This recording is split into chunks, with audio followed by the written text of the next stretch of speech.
अस्सलाम वालेकुम, welcome again in bio for you. और आज का जो हमारा लेक्चर है वो है लोअर रेस्पिरेटरी ट्रैक्ट, जो कि सेकेंड ईयर का टॉपिक है।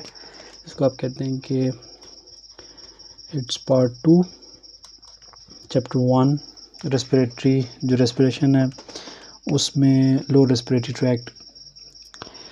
अब लोअर रेस्पिरेटरी ट्रैक्ट जो है वो कंसिस्ट करता है नंबर 1 लेरिंक्स।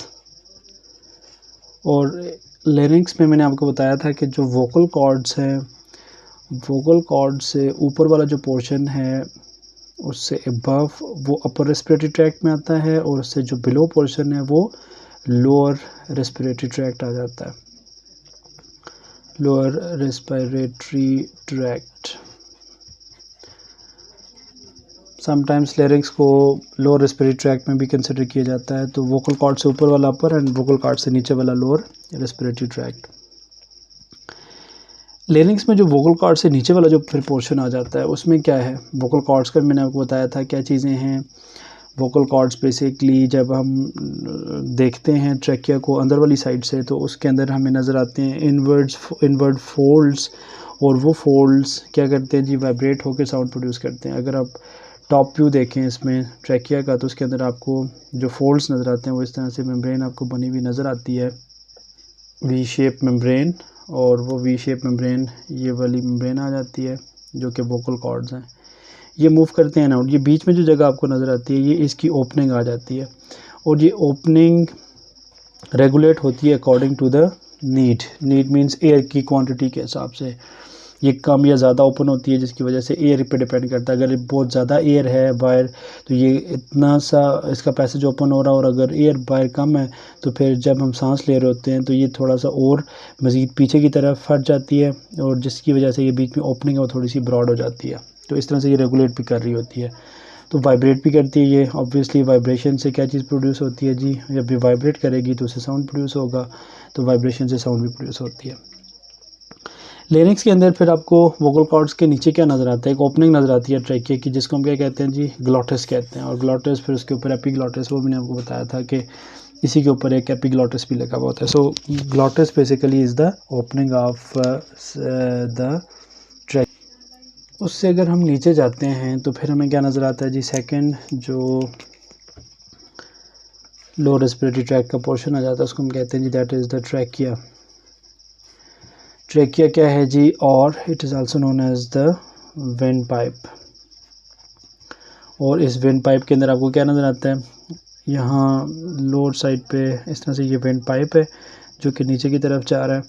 और इसमें आपको क्या नज़र आ रहा है जी, कार्टिलेज नज़र आती है आपको लगी हुई, कार्टिलेज की रिंग्स आपको नज़र आती हैं, ये सी शेप, ये 15 to 20 रिंग्स होती हैं। तो ये कार्टिलेज इसके अंदर आपको नज़र आ रहा है, और कार्टिलेज किस फॉर्म में है, it is in the form of C shape ring. So C shape cartilage क्यों है, उसका रीज़न ये है कि इसकी जो बैक साइड है, यहाँ ये फ्रंट साइड आपको नज़र आती है, फ्रंट साइड पे ट्रैकिया गुजर रहा होता है, और इसकी जो बैक साइड होती है उसमें नीचे की तरफ क्या गुजर रहा होता है, यहाँ से वो ईसोफेगस गुजर रहा होता है। और ईसोफेगस के गुज़रने से आपको पता है यहाँ से जो फूड नीचे पास करता है, तो जो इसका सी शेप पोर्शन है कार्टिलेज का, ये सी शेप पोर्शन है कार्टिलेज का, तो फ्रंट साइड इसका ये बन जाता है ट्रैकिया का, और जो सी शेप पोर्शन है उसकी बैक साइड से क्या गुजर रहा होता है, ये एसोफेगस यहाँ से गुजर रहा होता है। तो जब ये नीचे की तरफ फूड इसमें से गुजरेगा तो ये मार्जिन जो आपको नज़र आ रहा है सी शेप मार्जिन, तो अगर फूड का जो पार्टिकल है या बुलस का साइज़ थोड़ा ज़्यादा है तो वो थोड़ा सा उसको गुंजाइश मिल सके कि ये जो कार्टिलेज है वो इसको डिस्टर्ब ना करे और वहाँ पे चॉकिंग ना हो, वो रास्ता ब्लॉक ना हो, इसलिए इस साइड से सी शेप इसको रखा गया है, और फूड के गुज़रने में आसानी हो इसलिए यहाँ पे ये सी शेप आपको नज़र आता है जी, इसका जो कार्टिलेज है। जब ये मज़ीद नीचे की तरफ जाएगा तो वहाँ से ये डिवाइड करता है फिर आगे, और डिवाइड किस तरह से करता है, ये राइट और लेफ़्ट लंग की तरफ डिवाइड करता है। अब जो राइट और लेफ़्ट लंग की तरफ ये डिवीज़न होगी, ये और दोनों डिवीजन आ जाती हैं। अब जो पोर्शन यहाँ से मेरा राइट साइड बनता है तो ये राइट लंग की तरफ चला जाएगा, ये वाला पोर्शन इसका, और ये फिर आगे लेफ़्ट जो लंग है उसकी तरफ। सो दोनों जो पोर्शन आ जाते हैं, जो अगर ये फॉर एग्जांपल इसको मैं इस तरह से लिखता हूँ, ये राइट मैंने उलट लिख दिया है, ये हार्ट की तरफ आएगा और हार्ट कहाँ पे है, टूवर्ड्स लेफ़्ट साइड, तो ये लेफ़्ट साइड बन जाती है और ये इसकी राइट साइड बन जाती है। तो एक राइट लंग को आ जाएगा, एक लेफ़्ट लंग को इसकी ब्रांचेस बनेगी आगे जाके। अब ये जो ब्रांचेस हैं उनको हम क्या कहते हैं, ये जो यहाँ से इसकी स्प्लिटिंग हुई है, तो जो ट्रैकिया स्प्लिट करता है दिस इज़ ट्रैकिया, और ट्रैकिया आगे आके इसकी बाइफर्केशन होती है, ये ब्रांचेस बनाता है। इसकी जो ब्रांच है इसको हम क्या कहते हैं जी, इसको हम कहते हैं primary bronchi. This is known as the primary bronchi. Primary bronchi कौन सी साइड पे जा रही है, ये लेफ़्ट साइड पे जा रही है, तो लेफ़्ट प्राइमरी ब्रोंकाई जो राइट साइड पे जाएगी वो कौन सी होगी, वो राइट प्राइमरी ब्रोंकाई कहलाएगी। इस जो प्राइमरी ब्रोंकाई है इसको क्या कहा जाता है जी, राइट मेन स्टेम ब्रोंकस भी इसे कहा जाता है। दिस इज़ फॉर एग्जांपल, और इसको आप कहते हैं जी लेफ़्ट साइड पे है तो लेफ़्ट मेन स्टेम ब्रोंकस। क्यों, ये लेफ़्ट साइड पे मेन जो ब्रांच इसकी निकल के जा रही है। अब प्राइमरी ब्रोंकाई से ऑब्वियसली आगे जब ब्रांचेस बनेंगी तो वो सेकेंडरी ब्रोंकाई होंगी, प्राइमरी ब्रोंकाई के बाद फिर सेकेंडरी ब्रोंकाई, फिर टर्शरी ब्रोंकाई एट्सेट्रा। तो यहाँ पे जो सेकेंडरी ब्रोंकाई हैं उन सेकेंडरी ब्रोंकाई को हम थोड़ा सा मज़ीद क्लैरिफिकेशन के लिए उनको हम एक और नाम भी यहाँ पे लिखेंगे।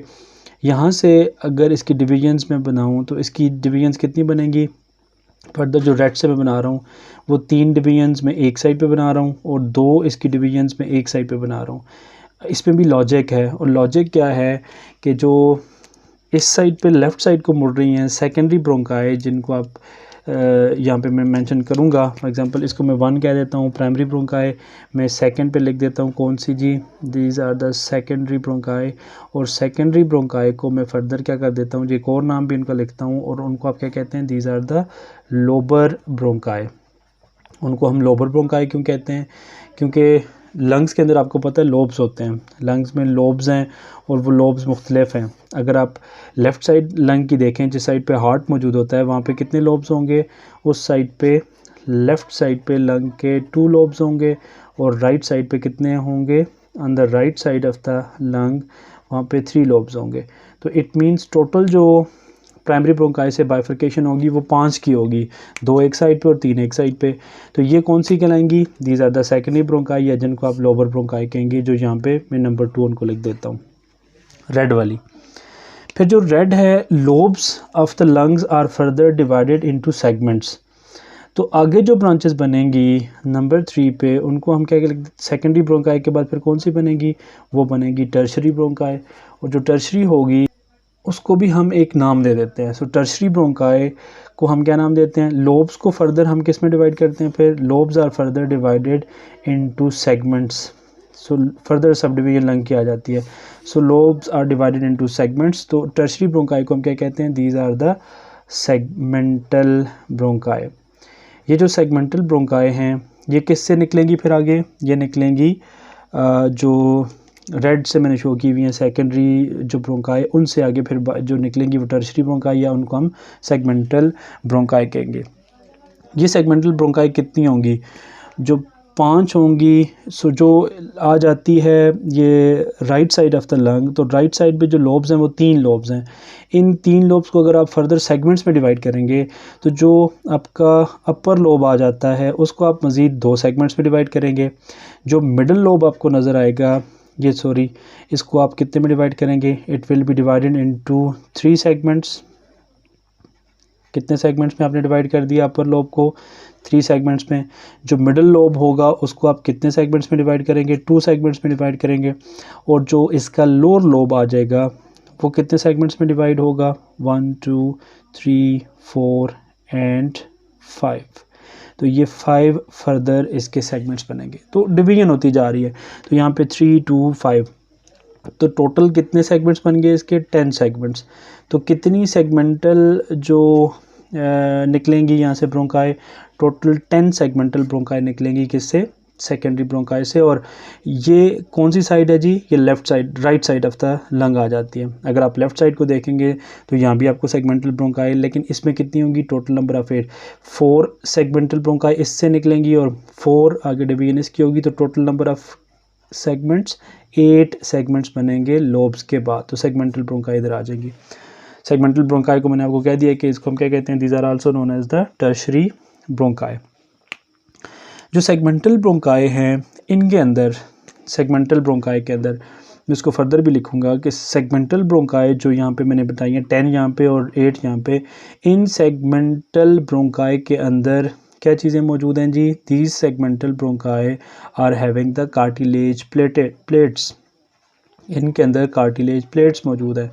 तो इसका मतलब ये हुआ कि जो कार्टिलेज आ रही थी यहाँ से रिंग की फॉर्म में ऊपर से नीचे ट्रैकिया से और फिर ब्रोंकस से आगे और फिर यहाँ मौजूद थी, तो यहाँ कार्टिलेज की रिंग्स आ रही थी यहाँ तक। जब रिंग्स मैं यहाँ लिख देता हूँ, कार्टिलेज की जो सी शेप रिंग्स थी वो इधर तक आ रही थी और वो रिंग्स जो थी वो आगे डिवाइड हो जाती हैं किसमें, कार्टिलेज जो प्लेट्स में चेंज हो जाती हैं। तो रिंग्स यहाँ फिर आपको आगे रिंग्स नज़र नहीं आएंगी, सेगमेंटल ब्रोंकाई के अंदर आपको क्या नज़र आएंगी, फिर cartilage plates. Cartilage plates segmental bronchi के अंदर आपको नज़र आती हैं। फिर सेगमेंटल जो ब्रोंकाई हैं ये फर्दर डिवाइड किस में करेंगी, सेगमेंटल ब्रोंकाई से आगे जो डिवीजन होगी वो कौन सी होगी, वो होंगे ब्रोंक्यूल्स। ब्रोंक्यूल्स के बाद फिर आपको क्या नज़र आएगा जी, ब्रोंक्यूल्स के बाद फिर आपको डिवीजन नज़र आएगी किस चीज़ की, नंबर 5 पे टर्मिनल ब्रोंक्यूल्स, टर्मिनल ब्रोंक्यूल्स। और टर्मिनल ब्रोंक्यूल्स के बाद फिर आपको नज़र क्या चीज़ आएगी जी, रेस्पिरेटरी ब्रोंक्यूल्स, रेस्पिरेटरी ब्रोंक्यूल। ये जो रेस्पिरेटरी ब्रोंक्यूल है, इसको रेस्पिरेटरी ब्रोंक्यूल इस वजह से कहा जाता है क्योंकि इसके अंदर रेस्पिरेशन होती है। सो एल्वोलाई के अलावा रेस्पिरेशन कहाँ पे हो रही है, वो रेस्पिरेटरी ब्रोंक्यूल में भी रेस्पिरेशन होती है, इसलिए इसको रेस्पिरेटरी ब्रोंक्यूल कहा जाता है। Number 7, respiratory bronchiole will be terminated into alveolar ducts. और एल्वियोलर डक्ट्स के बाद नंबर 8 पे क्या चीज़ आएगी, एल्वियोलर सैक। और सैक को अगर आप डिवाइड करेंगे फर्दर तो फाइनली आपके पास एल्वियोलस आ जाएगा। एल्वियोलस एक single portion of the sac उसको हम कहेंगे। तो अगेन आपने देखा डिवीजन होती जा रही है लोअर, फिर फाइनली टर्मिनेट करती हैं इनटू एल्वियोलस। एल्वियोलस का स्ट्रक्चर मैं फिर नेक्स्ट वीडियो में आपको बताऊंगा किस तरह का होता है एल्वियोलस का स्ट्रक्चर। तो आपने यहाँ याद रखना है डिवीजन ट्रैकिया के अंदर जो कार्टिलेज है वो रिंग्स की फॉर्म में मौजूद है। फिर उसके बाद आगे प्राइमरी ब्रोंकाई जिसको आप मेन स्टेम ब्रोंकस भी कहते हैं, लेफ्ट और राइट दोनों साइडों पर निकलती हैं, ये इसके अंदर भी रिंग होती है, ये डिवाइड करती है। फिर सेकंड पे मैंने आपको बताया सेकेंडरी ब्रोंकाई जिसको हमने लोबर ब्रोंकाई भी कहा हुआ है। तो लोब्स के हिसाब से ये एक लोब की तरफ जा रही है, ये दूसरे की तरफ, ये तीसरे की तरफ, ये upper lobe, lower middle lobe, lower lobe, ये upper and lower lobe. Left side पे 2 लोब्स हैं, राइट साइड पे 3 लोब्स आ जाते हैं।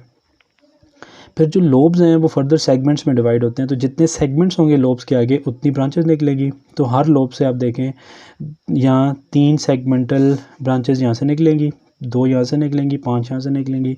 इस लोब के आगे 5 सेगमेंट्स हैं, इस लोब के आगे 2 सेगमेंट्स हैं, इस लोब के आगे 3 सेगमेंट्स हैं। इस तरह से इन लोब्स के आगे कितने सेगमेंट्स हैं, 4 सेगमेंट्स हैं। तो ये फिर किस में डिवाइड कर जाएगी, टर्शरी ब्रोंकाई या जिसको हमने सेगमेंटल ब्रोंकाई भी कहा हुआ है।